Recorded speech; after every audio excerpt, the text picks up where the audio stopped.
हम आप जो भी चीज देख रहे हैं उसका अतीत बन जाना तय है। पृथ्वी पर जीवन का अस्तित्व भी इसमें शामिल है। एक दिन ये भी अतीत बन जाएगा, लेकिन कब? कहते हैं कि मौत, प्रलय और समस्या देखकर नहीं आती और ना ही इनके आने का कोई समय होता है। हमें नहीं पता कि दुनिया का अंत कब होगा या फिर होगा भी या नहीं, लेकिन हम इतना जरूर कह सकते हैं कि जिसका जन्म हुआ है उसका अंत भी एक न एक दिन अवश्य होता है। और अगर पृथ्वी का जन्म हुआ है तो इसका अंत भी निश्चित है। आपको भले ही यकीन ना हो, लेकिन जीवाश्मों के अध्ययन के मुताबिक पृथ्वी पर जीवन के अस्तित्व को करीब 3.5 अरब साल हो चुके हैं। इतने समय में पृथ्वी ने कई तरह की आपदाएं झेली हैं, जैसे पृथ्वी का जम जाना या अंतरिक्ष की चट्टानों का टकराना, प्राणियों में बड़े पैमाने पर जहर का फैलना या जलाकर सब कुछ राख कर देने वाली रेडिएशन। जाहिर है, यदि जीवन को ऐसा भीषण खतरा पैदा हो तब भी पृथ्वी से पूरी तरह से जीवन का अस्तित्व खत्म नहीं हो पाएगा। लेकिन पृथ्वी पर इस दुनिया के खत्म होने की आशंका तो है ही। हालांकि कई सभ्यताओं और धर्मों में भी पृथ्वी पर प्रलय, कयामत या विनाश की भविष्यवाणियां की गई हैं, लेकिन कम से कम आज तक तो वो सभी भविष्यवाणियां झूठी ही साबित हुई हैं। इसलिए आज हम इस वीडियो में भविष्यवाणियों की नहीं बल्कि विज्ञान पृथ्वी के अंत के बारे में क्या कहता है ये जानेंगे। आइए देखते हैं विज्ञान पृथ्वी के अंत के बारे में क्या तर्क देता है। पृथ्वी का अंत 2060 में होगा।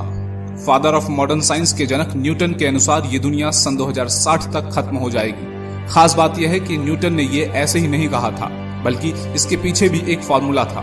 गति के नियम के तमाम फॉर्मूलों का आविष्कार करने वाले न्यूटन ने 1704 में एक नोट लिखा था। उस नोट में ये कहा गया था कि एक ऐसा समय आएगा कि पृथ्वी की घूमने की गति बदल जाएगी, जिससे दिन और रात आधे हो जाएंगे और वर्ष 2060 के बाद पृथ्वी पर समय बिल्कुल ही खत्म हो जाएगा। यानी किसी भी सूरत में ये दुनिया 2060 से आगे नहीं बढ़ने वाली। अब न्यूटन की इस बात में कितनी सच्चाई है ये तो आने वाला वक्त ही बताएगा। वैज्ञानिक मान्यता। वैज्ञानिकों को आशंका है कि आने वाले समय में एक्स नाम का एक ग्रह धरती के काफी पास से गुजरेगा और अगर इस दौरान इसकी टक्कर पृथ्वी से हो गई तो पृथ्वी को नष्ट होने से कोई नहीं बचा सकता। लेकिन कई वैज्ञानिक ऐसे भी हैं जो इस बात से साफ इनकार करते हैं। उनका मानना है कि ब्रह्मांड में ऐसे कई ग्रह और उल्कापिंड है जो कई बार धरती के नजदीक से गुजर चुके हैं और उन्हें अभी इनसे कोई खतरा नजर नहीं आया। हालांकि 1994 में एक ऐसी घटना घटी थी जब पृथ्वी के बराबर के 10 से 12 उल्कापिंड बृहस्पति ग्रह से टकरा गए थे और उस वक्त का नजारा किसी महाप्रलय से कम नहीं था। यही वजह है जिसकी वजह से उस ग्रह की आग और तबाही आज तक शांत नहीं हुई है।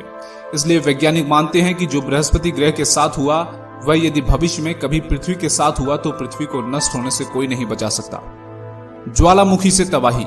संभव है कि पृथ्वी पर जीवन ज्वालामुखियों के विस्फोट से 25 करोड़ साल में खत्म हो जाएगा।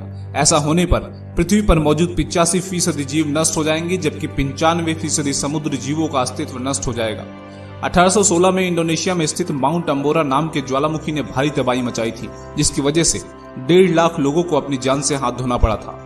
यह तबाही केवल एक सामान्य ज्वालामुखी यानी कि वोल्केनो की वजह से हुई थी। सोचिए, अगर एक सामान्य ज्वालामुखी की जगह एक सुपर वोल्केनो फट जाए तो पृथ्वी पर तबाही का आलम क्या होगा।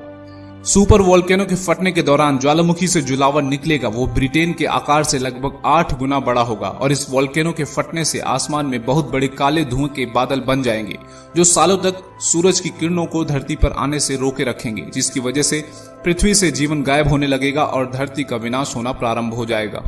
नष्ट होते सितारे। रात में टिमटिमाते हुए तारों को देखना किसे पसंद नहीं, लेकिन क्या आपको पता है कि ये टिमटिमाते हुए तारे पृथ्वी के नष्ट होने का कारण भी बन सकते हैं। जी हाँ, जब दो नष्ट होते हुए सितारे आपस में मिलने लगते हैं तो उनमें से एक गामा किरण निकलती है जो कि इतनी शक्तिशाली और चमकदार होती है कि हमारी धरती को पलक झपकते ही नष्ट कर सकती है। वैसे ब्रह्मांड में ये प्रक्रिया हमेशा होती रहती है, लेकिन ये प्रक्रिया हमारे सौरमंडल में इतनी दूर होती है कि हमारी धरती पर इसका कोई असर नहीं पड़ता। इन दो नष्ट होते हुए सितारों के मिलने से इतनी गामा किरणें निकलती हैं कि इनकी ऊर्जा हमारे सूर्य से लगभग 1 करोड़ अरब गुना ज्यादा होती है। अगर ये प्रक्रिया हमारी धरती से 1000 प्रकाश वर्ष की दूरी पर हो तो इस शक्तिशाली किरण से हमारी धरती एक पल में जलकर नष्ट हो जाएगी। सूर्य का फैलना। अगर ऊपर की आशंकाएं निर्मूल साबित हुई तो सूर्य के चलते जीवन समाप्त होगा। सूर्य ही पृथ्वी पर जीवन की ऊर्जा के तौर पर प्रकाश भेजता है, लेकिन हमेशा उसका रिश्ता दोस्ताना नहीं रहने वाला। हमने देखा है कि सूर्य लगातार गर्म हो रहा है। एक समय ऐसा आएगा कि पृथ्वी के समुद्र सूख जाएंगे। ग्रीन हाउस इफेक्ट के चलते तापमान भी बढ़ेगा। ये सब 1 अरब साल में शुरू हो जाएगा, लेकिन यही सब कुछ खत्म नहीं होगा। अब से ठीक 5 अरब साल बाद सूर्य फैलना शुरू करेगा। एक सूजे हुए तारे की शक्ल में ये 7.5 अरब साल में पृथ्वी को निगल लेगा। तो दोस्तों, विज्ञान के इन दावों में आपको कौन सा दावा सच के ज्यादा करीब दिखता है? कमेंट बॉक्स में लिखकर जरूर बताइए। वीडियो में दी गई जानकारी अच्छी लगी हो तो वीडियो